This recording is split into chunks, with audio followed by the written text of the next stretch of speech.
पीड़िता मनोजीत के साथ ये रेप का कांड हुआ है और जो ये रेप करने वाले की जो घटना है ये बहुत ही दर्दनाक हुई है और सरकार की जो चुप्पी है इस पर परेशान कर रही है। पीड़िता मनोजीत 3 घंटे तक रेप का शिकार हुई और अपराधी रेप करते रहे। जब उसकी सांसें सांसें उखड़ने लगीं, उसको सांस आना बंद हो गया तो उनके मुंह में इन्हेलर लाकर ठूंस दिया और ऐसा पीड़िता का कहना है। लॉ कॉलेज की स्टूडेंट और उसके साथ साथ पढ़ने वाले लोग, उन्होंने ही उसके साथ में ऐसा घिनौना काम किया है और इस घिनौने काम को अंजाम दिया है।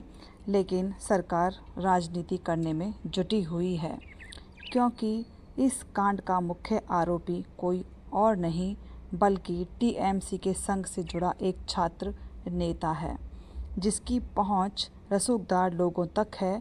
इस मामले में कई खुलासे और पुख्ता सबूत पुलिस के हाथ लगे हैं, जैसा कि सीसीटीवी फुटेज में रेप से पहले इन्हेलर मुहैया कराया गया और उसके बाद में मनोजीत को वॉशरूम में ले जाया गया।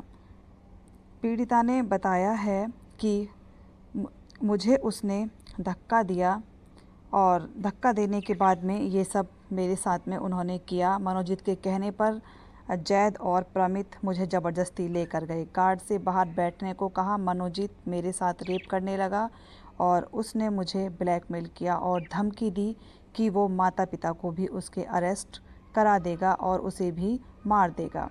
उसने मुझे रेप के दौरान 2 वीडियो बनाए और फिर मुझे दिखाए और मैं उसके बुलाने पर नहीं आई तो वो वीडियो को दिखा देगा, ऐसा मनोजीत ने पीड़िता से कहा। जब मनोजीत मेरा रेप कर रहा था तब प्रमित मेरे सिर में बहुत सारी चोटें प्रमित ने दी थीं और लेकिन उसने मुझे नहीं छोड़ा और सिर पर मेरे वार करता रहा, ऐसा पीड़िता ने बताया है। उसने बताया कि उसने मुझे हॉकी स्टिक से भी मारने की कोशिश की और मैंने खुद को एक लाश की तरह छोड़ दिया।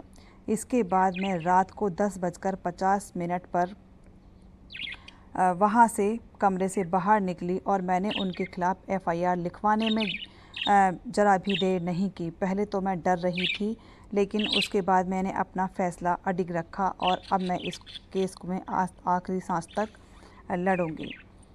दरअसल लॉ छात्रा गैंग रेप की पुष्टि हो गई है। 25 जून 2025 को 3:30 से 10:50 तक गैंग रेप किया गया। 7 घंटे की फुटेज पीड़िता छात्र ने निकलवाई हैं और जो गार्ड था उसके कमरे में भी उन्हें तीनों व्यक्तियों के द्वारा पीड़िता को ले जाते हुए देखा गया है और इसके बाद में वो कमरे में ज़बरदस्ती ले गए और वहाँ जाकर उसके साथ में एक के बाद एक ने रेप किया। जो लड़का है मनोजीत, उसने सबसे पहले जब रेप किया था तो 2 लोग जो थे वो वहाँ पर देख रहे थे। इससे छात्रा ने जो अपनी लिखित बयान दिया है उसकी भी पुष्टि की जा सकी है।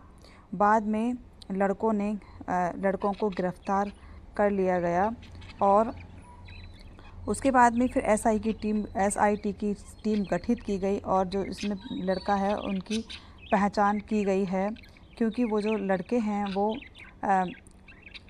मनोजीत जो है पढ़ाई पूरी होने के बाद भी वह कॉलेज के स्टूडेंट के कामों में दखलंदाजी देता रहा है और टीएमसी के स्टूडेंट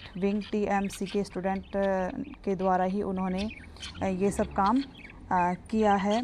31 साल का मनोजीत साउथ लॉ का पूर्व छात्र और स्टूडेंट लीडर रहा है और उसने ही ये सब काम किया है। टीएमसी के स्टूडेंट विंग टीएमसीपी की कॉलेज यूनिट के पूर्व प्रेसिडेंट भी हैं।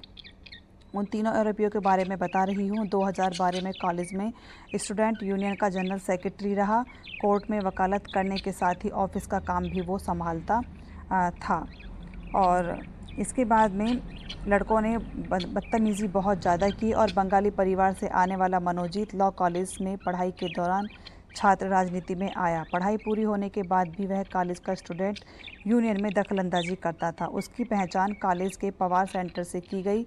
मनोजीत पर इससे पहले भी यूनियन से जुड़े विवादों में दबाव बनाने और धमकी देने के आरोप लगे हुए हैं।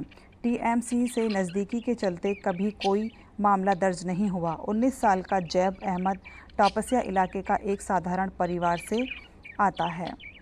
लॉ की पहले साल की पढ़ाई कर रहा है। 2024 में ही उसने कॉलेज में एडमिशन लिया था। जैब स्टूडेंट यूनियन की एक्टिविटीज़ में वह मनोजीत का करीबी बन गया था, जो वो लैब में यूनियन एक्टिविटीज़ करते थे। 20 साल का प्रामित लॉ कॉलेज में सेकंड ईयर का स्टूडेंट है। बीते कुछ समय से उसने कई बार मनोजीत के साथ उसको देखा गया है। पुलिस पता लगाने की कोशिश कर रही है कि क्या वह किसी दबाव में इसमें शामिल हुआ है। कहीं ऐसा तो नहीं कि कोई किसी दबाव के चलते ये लोग इस चीज़ में शामिल हुए हों। एक लड़की पढ़ने के लिए अपने घर से निकलती है और उसके साथ में इतनी सारी दरिंदगी की जाती है।